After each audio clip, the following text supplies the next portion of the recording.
Sabi ng biyanan ko sa akin. Ganyan naman yan sa pool pagkabinata, wala ka pa. Natutulog na lang yan pagkakagaling sa labas at hindi ko tinatanong at hinahayaan ko na lang. Ang mahalaga umuwi, masyado ka lang kasing OA. Sabi ko naman, noon kasi mabinata siya, na kahit anong oras umuwi, okay lang kasi walang anak at asawa. Pero sinagot ako ng biyanan ko na, di itali mo, nang di na makaalis at hindi mo hanapin.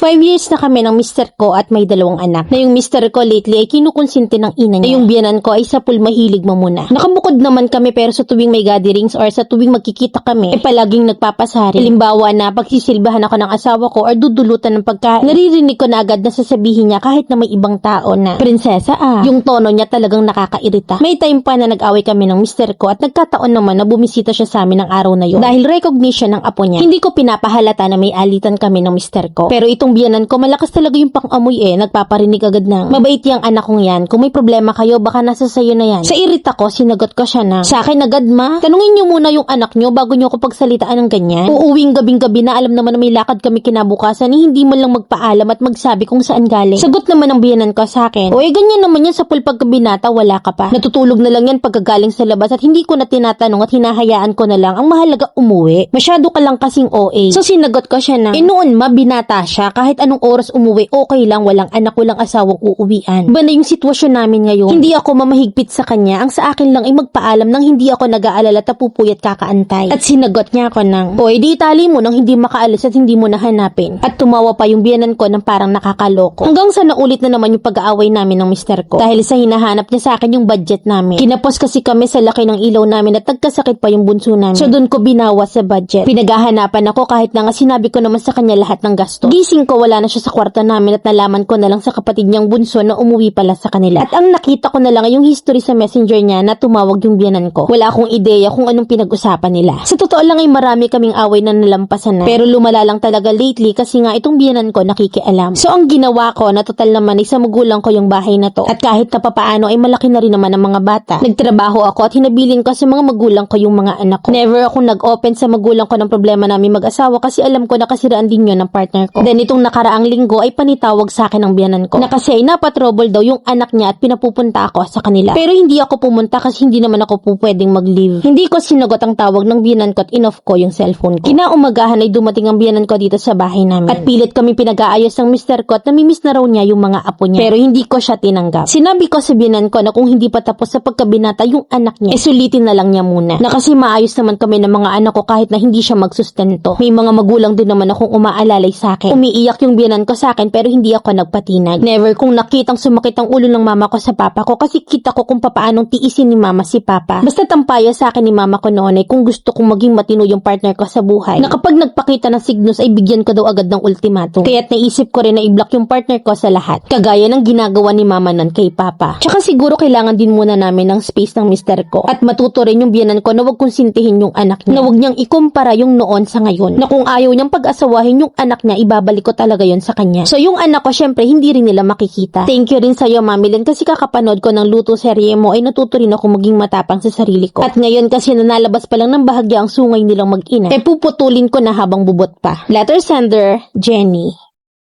Hindi pala tiis ang ina mo kaya hindi mo alam yung martyr mindset. Kaya yung mga natitirang martyr dyan ay huwag magtiis at ipamana sa anak nyo ang kamartiran nyo. Na sadyang malaking problema kapag hinayaan mo yung mag-inang yang sumuloy ang sungay. Akala ko talaga kanina gagamitan mo ng walang kamatayang may anak kami at gusto ka ng buong pamilya. Buti naman hindi ka nausuhan. Tama lang yan na ibalik mo sa saya at baka nasuso pa.